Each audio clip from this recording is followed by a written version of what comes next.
All right, you guys, welcome to this episode of the Outrun Show. We are talking about how to be a great student. And in this episode, part two of 3.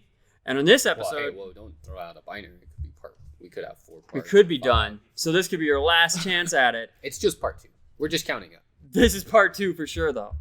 This is definitely part 2. Yeah, so in part 2, we're going to be talking about how to be a good peer, how to be a good student with other students.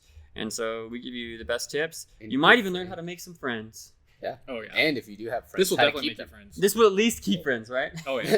At the bare minimum, this will keep your training friends. And if you're training with random strangers all the time, this will 100% make people want to train with you. Yep. Yep, exactly. Sure. All right, all that and more on this meat and potatoes episode. This episode. I thought you wanted to split that. Oh, episode. I don't know what I'm supposed to say next. So you just say of. Oh, of? The Outrun Show. The Outrun Show.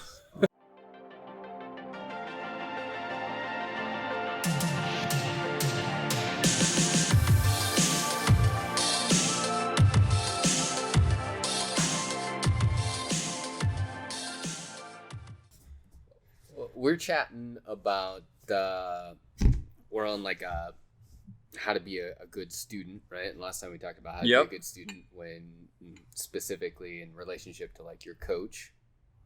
And now today we wanted to talk about how to be a good student in relation to your peers. Yep. Or how to be a good classmate or how to be a good peer, right? Obviously in the context of like a group class for parkour or for fitness, but I'm sure some of the things that we'll talk about can transcend the parkour class environment as well. Mm-hmm. Exactly.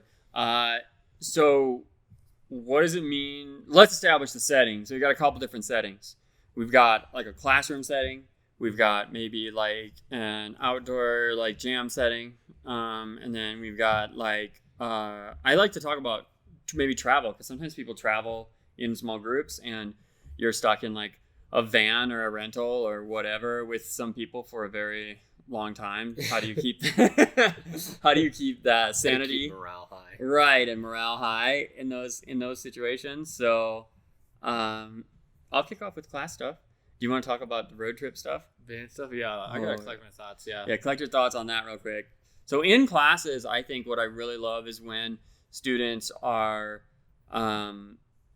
participating, but there is some focus. So even if that focus is a playful challenge, I like that. I try not to have this super strict mentality that comes a lot from martial arts. Like when I started training in martial arts, I remember my first martial arts classes, when you came in, you had to, and I think this was like Shotokan or something, my first karate class, like everybody has that little kid karate class, right, was with a teacher who was very strict and traditional. He was a sheriff's deputy, but also was totally some like, that's why I love Cobra Kai on that side of things, because it definitely like had Cobra Kai flavor all over it, right?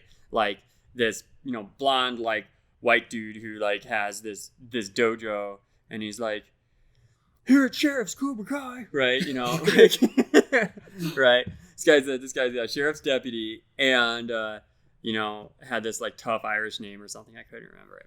But you had to come in, and before you entered, you bowed, right? Before you step into even the wood floors, right? It wasn't hokey like Rex Kwon Do, but it was really like fun and serious. And and then if you were late to class, you had to come to the door, and before you come in, you had to like do this like sequence of like bowing for being apologetic for being like tardy and stuff like that. And I just feel like right now there's nothing super wrong with the current condition, but it just is like training as a consumer. You come in and you just get away with so much more than when things were that attitude, right? Like a consumer comes in, like a student comes in now, and they're just like, hold on, I got to get my Lulu adjusted before I step in. And they're like, drink a water, they like check their like, face and their phone, and then they come in, right? And it's just like, it's all about you, right? And I don't mind that now, because it's like, whatever, let's not be so serious. We're all adults just trying to move here. But I just think that's funny that has changed as like how you should be as a student, and then that transfers into how you interact with your peers too. Because the number of people that I have encounters with that will just come into class and have conversations with someone who's in a class, like actively in a class, like they're just like bored, and they walk over, and like you're in line, and I walk over to you, I'm like, hey, did you see the blah, blah, blah the other night. And then you're like, oh yeah, blah, blah, blah. And like, I'm teaching and trying to talk and like get an idea across that may have to do with safety or what the standard is, or just overall like trying to feel like my time is somewhat valued. And like, there are like 3 side conversations going on.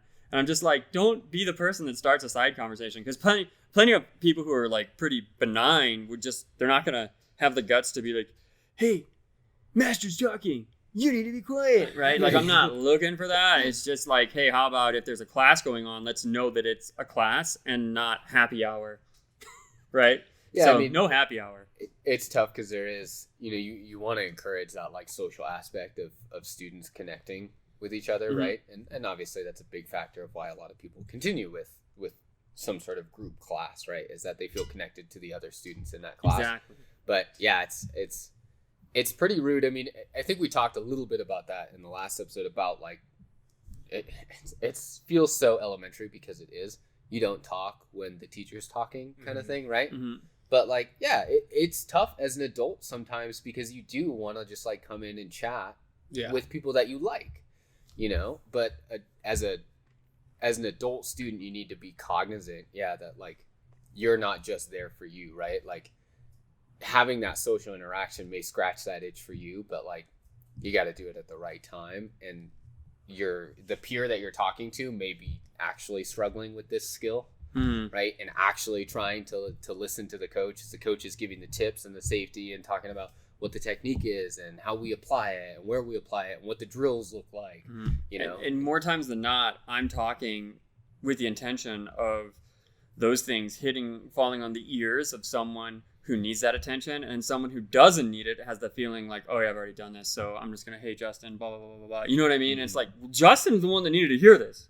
Or I know you don't need to hear it because maybe you've got the experience, but Justin's the one that needs to hear it. So you're taking from him his ability to learn and get better at the technique, and then potentially creating an environment where it's less safe, or it's just not as good of a learning opportunity. Well, yeah, sometimes coaching is talking to the crowd for one person, right? Yes. Because, I mean, you can and often will give individual cues, but sometimes it's embarrassing to call out a single person and be like, hey Justin, because you got a weak upper body, because you got them the spaghetti arms, I'm gonna have you working on this drill, right? But it's a lot easier to tell the group to be like, and if you guys struggle with this skill that we talked about, or this skill, I've got this station over here and I want you working on this, okay?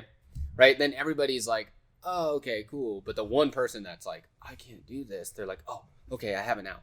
Yes. Right? And that's hugely important as a coach. But as a student, you may not know when the coach is giving that particular feedback to one person, but as a group, right?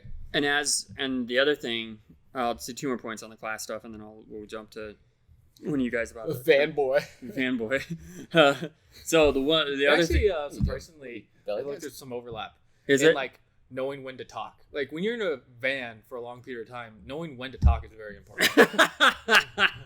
True. But really, almost like knowing when to not talk, right? Right. Is the better skill. That is the better skill. I always tell my daughter, I'm like, read the room. Yeah. Read the room, and she'll be like, wait, what's going on? Oh, okay, yeah, no, I'm not having it. So the other thing is, I think encouragement is good. There's this. So encouragement, which comes in the form of, I think it's awesome to recognize people and say things like, I believe in you, and things like that, instead of, you got this for everything, just because you're pumped up and you're trying to get everybody else pumped up. It's a very special person who gets to say, you got this, in my opinion, because oftentimes we talk about this again and again, you may be making someone feel bad who's not committed and confident enough to do a jump, or putting them at risk for their safety by constantly just trying to hype man them for every single thing that you're trying. I've seen that turn out bad more times than good. I used to run a class that had a free intro, and one of the problems I would have is you get random people coming in. I remember I had one student who was just crushing courses, and there was another person who was just new to parkour, and their experience and risk tolerance is way lower. And I'm trying to manage all these people, and this guy over here is telling him, he's like, you got it, you can do this jump. And this woman probably would have just shattered both of her ankles in an instant with this jump, I could tell. But he doesn't know, because he hasn't been around enough people to realize like he thinks he's encouraging, but he doesn't know is he's setting this person up for like the most likely scenario for injury that I had seen before. Yep. And so it's like, no. It's not that I don't want you to encourage your peers and have open communication. It's that you're endangering someone's safety by giving them coaching cues and progressions that I have designed for them to keep them safe. And you're destroying all that by just trying to be a good friend. Yep. Right. So that I think when someone's accomplished something, that's the time to give them all the praise in the world and be like, you had it. I knew you had it.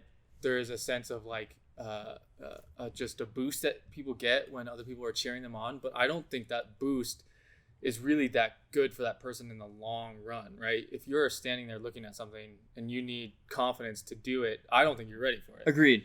Because you shouldn't be battling the hesitation and the insecurities along with the problem of technique and power and strength. Those are just, they shouldn't be tackled together. Let's be tackled one at a time. And so when someone's facing those together and then the whole crowd is like going and saying, you can do it, all of a sudden there's a third tier and it's peer pressure. And then you come out. You have to live live up to what everyone else is telling you to do. Mm-hmm. If I have it and everyone's telling me I have it, then maybe I should just do it. Yep. Right? Yep. You get that feeling. Even I get that mix. feeling, especially since I'm a coach, I'm an owner of the business, and people see me and they expect me to be able to do stuff. And so it pulls me out of my head when there's too much of that. Yeah. Although working in a bunch of competitions helped me move on from that. But it's like, it's funny, not even doing the comps, but actually just working in the competitions desensitized me to the crowd basically. But so there's that. And then the other point that I want to make is about, we talked about coaching and, oh shoot, I forgot my third point. It was a really good one too. Yeah. The other thing, so as a student, instead of saying something like, go for it, I think the best scenario, like when I'm as a coach and I'm seeing another student be a really good student to his peers, is when, you know, maybe they're a more advanced student and we're doing a drill that's too easy for them. They avoid doing the skills that they want to do that are harder. So say we're doing front flips and there's a kid who already has front flips and wants to do twisting. Instead of doing harder skills, they're just going to stick with the medium level of the class and they're going to encourage people there. Because the second someone, you know, raises the bar and does a twist or they do a bigger jump or they do a bigger gap or they run into it, everyone else feels now that their level is like is below and they have to catch up. Yes. And it's just one kid who's raising the bar like that. So as an advanced athlete, if you're stuck with a little bit lower group, the best thing that you can do is just stick with the median level of skill and not push everybody up to your level, because it always happens. You'll see them do one or two skills that everyone else is doing, and then they immediately get bored and they try the harder thing. But if you can control that and stay, you know, the paralysis by performance of peers, the paralysis by peer performance is a real thing. Spectator. Yeah, the like spectator effect. Yes. Yeah. Everyone's having a good time. It's the number one reason why I for years never trained with like a big group of people, right? And it's a little bit like egotistical to say, but I hated like being one of the better people there, right? Because I've been training parkour for just so long that I just, for a decade, it was only training with people who were new to parkour, right? There was nobody else except for Justin, right? And then you that like had any parkour experience when I met them. Everybody else was like, I want to get into parkour, and I was their road into parkour, right? But I hated it because I would always go out and train and I would want to train something and then everybody would just spectate. Or you'd go to like, you know, the national jams or something like that and everybody would spectate, right? And in a jam setting, that's a little bit different. You train what you're training in a jam setting, right? Like the median also might be higher. Yeah, in a jam setting it is. But in a class, the goal is for everybody to start learning, right? So that's not your place to like flex your look how good I am muscles. Right. Even if you're a little bit bored, your job there is even as a student, is to try and make as cohesive and as effective a learning environment as possible. And part of that is not pushing, or I guess pulling up the upper end of what everybody needs to do to feel like they're having fun. To feel comfortable. Yeah. I noticed that too, even with groups of friends who train, and that's probably a good van tip as well, is just like don't always be crushing it. Share a little bit of the limelight when there's opportunity for attention. And just know, like, if you're in a session where the structure is like we do more like not open gym, but in our overdrive program, we're doing more of those like that's essentially sessioning, group sessioning. There still should be a little bit of that, but I'm less concerned about that there than I am like, if I have a drill that everyone's doing, let's say that's a cartwheel, and then, or it's like Kong, and then, or a vault, right? So let's say step vault. And then the more advanced students like, well, I already have my step vaults down, or I already have my cartwheels down. So they start hucking like cart fulls, or they start doing Kongs when we're doing step vaults. They're just like, well, we're doing vaults now, so I picked a vault that I thought was interesting. And you're like, okay, well, not everyone's distracted. They can't focus, and I'm just trying to get them there. And you come in and just like crush it. So it's just, again, learn to read the room. Maybe that's the biggest skill. Yeah.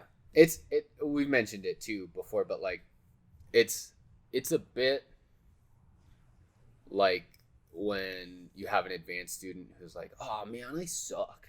I'm not good, right? Yes. And then because they don't know the emotional state or the mental state of everybody else in the class, they don't know if there's somebody who's struggling really hard and hears that feedback, or they're working on their step vault or some other fundamental, and then somebody comes in and they throw a Kong, right? Or they're doing like this big, massive Kong. And then that person's like, oh, I thought I was kind of catching up to the class, and I was like able, I started and I was definitely the worst person in this class, and I've been working hard and I felt like I was kind of catching up. Now I realize I'm just super far behind again. Right. And that's so demoralizing to see somebody else just like casually crush it in your class, who's also there at your same level, learning from the same coach, right? And so you may feel like, well, I guess I'll just work on skills that are more interesting or more challenging to me in class. But you may have a pretty detrimental effect to the rest of the group, or one or two particular individuals in that class that are just trying to get to the base level that you feel like you've already got, and that's not the place to flex that. Yeah, in my opinion, it's far as a student and being someone who's more advanced and in a class, having that experience before, not particularly anymore. Like the parkour crowd is definitely way up there beyond me now. But I think it's more fun when I'm doing the same thing as everybody else. When if I'm the only one and I'm outperforming everyone, again, there's just a pressure to impress and to keep that energy up and that that performance up. I think it's more enjoyable when I can do things that other people are doing and they have fun because like, oh, let's look, like everybody in the class is doing front flips together in a row, right? Mm-hmm. That to me is more enjoyable rather than everyone else doing their own thing. It's like, why are we in a class if we're all just doing our own thing? Right. Right. And I think that also what I like to do in those environments that is a bit harder and I think presents as a leadership role is do something that's different but attainable, right? Mm-hmm. So if you are doing carts and then you decide, okay, if someone goes to do a cartwheel and that person has like a kick flare, or meaning that not an actual flare, but like, but they just do something different with their body that gives it shape and style. Yeah. Cool. Then people are like, oh man, I want to be able to do the cartwheel like you do it. I've heard people say that time and time again. They're like, how did you do that? And I'm like, oh, when I go into mine, I just, I turn my hands a little more and it makes it look a little more round-offy. As long as you're not doing a setup that needs for another move. Yes. That type of creative liberty I love because it gets people inspired to think, oh, that's something I can do and I can try. I had just posted, actually I had been doing my stretching routines and I was messing around with like putting your hands on the ground because that's a prerequisite for one of the training programs that I'm working on. And then I'm like, oh, well, I could also do one where I just like stand on my hands. And so like I stood on my hands. I put my hands down, stood on my hands, and I started trying to lift my like heels up off the ground. So I was on the balls of my feet on the palms of my hand. And then I realized quickly that as I started to lean and fall forward, you can't use your hands to help you. Anyway, so that's probably one I wouldn't program in, but I posted a picture of it because I thought it was funny. And then comments were like 5 people who were like, oh, I just tried this and I can do it. No, I can't do it. I thought I'd be able to do it. And I was like, wait, what? My mind was blown. I was like, what? Why would you try that? Like, oh, cool. I guess it just seemed attainable. It wasn't a crazy progression. Stand on your fingers. So there's value in that. You can inspire people. The other side of the spectrum I want to talk about real quick is if you have so many questions about things that you hold the class up. Remember, the class isn't about you exclusively. It is okay to interrupt and ask some questions. I think this is a uniquely adult problem for sure. Oh, dude. There's definitely some. There's a rare kid that does this too. There's some heady But kids. mostly I feel it's adults. so adorable when kids have it like that, though. It is the questions are cute. Yeah. It's annoying in adults. It's Who endearing. wasn't there a little David that used to do that? Yeah, Like he would just ask. He'd be like, "Oh, so the angle on this, is it more like a 45 or is it a 90?" And you'd be like, "That's cute. Do the thing." So It's like, why don't you give it a shot and find out? right, but I struggle like this too, especially when I first started learning dance, and the entire class would be flowing, and I'm like thinking to myself, "There's no way I have these steps right. No one else has these steps right. We need to stop and figure this out." Right. So I've totally been that guy before, and I had to just be like, all right, you just need to shut up and just, if you can follow the flow, go with the flow, unless it's like a safety risk or you feel like you've got it down so well that you really need a technique. Because many times just doing a dozen reps is going to give you an understanding of it. Yep. Sometimes the answer to improving your technique is just doing more and letting your body figure it out, and not do one and then ask you a question. Most things in parkour, that's the rule of thumb. You should just assuming you're right? not and injuring yourself. Yeah. Exactly. Yeah. Well, yeah. I mean, the techniques that have a high risk are not things you should be learning. Yeah, you're right. Yeah. Okay. Like those aren't drills. Those are skills, right? Mhm. You don't drill skills. Skills are the result of drills, Mhm. right? So it's like the drills should always be things that have as low risk as possible. Mm-hmm. And if your drill has high risk, then it's not a drill. That's a skill. Yeah, but I guess if you get the feeling like I don't feel like that looks right when I do it, maybe you should do some more. But if it's more like, I guess like what I'm imagining is like, oh, when people are like, hey, when I do it, it doesn't look like him or her. Yeah. That's a real cool app, Cullen. Cullen's got a time app that he just flashes at us. Large, bold letters. I don't know what I'm looking at though, because it's the same. Oh, that's the current time. 10. I thought that was like 10 minutes and 57 seconds, and I was like, We're trying to keep it tighter, guys. I was like, 57 seconds has been a long time now. Yep. I get it now. Okay, sweet. Hey, Justin. So now we're on speed round because we got to wrap up here in a couple minutes. We're trying to keep these meat and taters tight and fun. Taters? What's taters? Taters. So van life. Oh. What's your advice for living in a parkour van? I think van life is because peers. You're traveling with peers, and so you need to keep your advice very specific. And if you give someone advice that's a peer, it better have results. Like you have a very short span of when you can tell your peers what to do and how to do it. This is in video games as well. You're playing video games. You only tell your teammate, "Hey, I need you to be on my back once or twice before they're sick of your advice." And so in van life, it's the exact sap the same. fun. Yeah, it gets very unfun quickly because it's like, all right, well, if your advice isn't fixing my problem right now, then clearly I don't really know if your advice is going to help. Credibility. Right? It's just like, It's you easy. think you know It's easy what to follow. someone needs to fix, and then you say it, and then you're like, okay, well, that was wrong. I'll give them another piece of advice. And it just like You kinda- builds, it snowballs like that. Isn't that a You like conflict? layer bullshit, and then Yes. you realize that the last layer was bullshit. So you're like, I should add some actual, dirt, Substance. some good stuff on top of that, and then you realize that's bullshit too, and now you just got 2 layers of bullshit, and then you're like, I can't dig myself out of this bullshit. Yeah. Yeah. I learned this like on van life. I learned this. Like it was just like, all right, like if I'm not 100% certain that this is gonna fix someone's problem, I need to just be quiet and just train with them. Yeah, and here's a pro tip around, like, I'm not telling you guys anything new. You can. But around like working with peers, whether that's like having an enjoyable, raid or a training session, is like, if you want to see something different from your peers in terms of how they are interacting with you or encouraging you, the best way to do it is to just be like, hey man, I really liked the way you covered me when we pushed on that other team, right? We're talking about Apex Legends right now, right?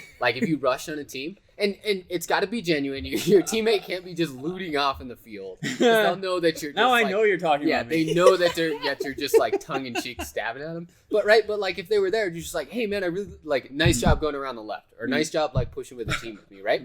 And that positive reinforcement is always going to do better, rather than being like, instead of going around the left, the Yeah. right would have been better, Yeah. right? So I love that, and I think that the vast majority of encouragement should be post-mortem. I think it's after Oh yeah. after you've done, and wait for it to be done, and then then just be super encouraging. And then on the flip side of it, if someone does come to you and they're like, "Man, dude, I really love that twist at the end. It was good." Don't just be like, "Oh yeah, like yeah, I didn't really think about it." Oh yeah. When I give someone encouragement, know that I'm just sharing the love, right? I probably did like it, but my intention is to make you feel good. You just say thanks or something. You can talk about it if it excites you, but don't blow it off and just be like, "Oh yeah, no, just like everybody does that. I just was doing it as for breakfast." Yep. Yeah. That's Compliments shouldn't roll off. Yeah. Like they should be taken in. Right? That falls and that should in be that, visible. like, that self-deprecating, right? Yeah. Like just being like, yeah, well, I felt like, man. My So left describe hand, my that- left hand wasn't in the right spot. And you can critique. Just do it with a smile. I think if you're smiling that, maybe Yeah, you can, but at the same time, like, I don't want to hear your freaking internal narrative. That's Keep true. that to yourself. If If you want to critique yourself, I'm all for it. I critique myself every day, right? But do it to yourself. I don't want to hear it, right? Yep. Like if somebody is like, "Hey, I really liked the way that you did that vault," right? Instead of being like, "Oh yeah, but I was really trying to go for it like this, and I think it'll look better like this." Unless you're wanting that person to give you feedback on like what they think is a stylistic approach or an adaptation of that move, just keep it to yourself and be like, "Hey, thanks, appreciate it. I worked hard on that." Yeah, it's good. But that being said, if you do in the specific complimenting of like a parkour line that somebody does, right, when you're filming or you're out training, like instead of doing that vault, maybe you should try this, right? There's the advice. Unsolicited advice is never a good thing, right? And instead just be like, "I really liked your run up," right? Which may be like, it feels Sometimes gimmicky there to are think good about, run-ups. but good That's run ups, true. oh yeah, like think of like any line that Callum Powell does. Yeah. Like all of his run ups are like, you can see him in his clips, like, Bro, his run-ups can't be wrong.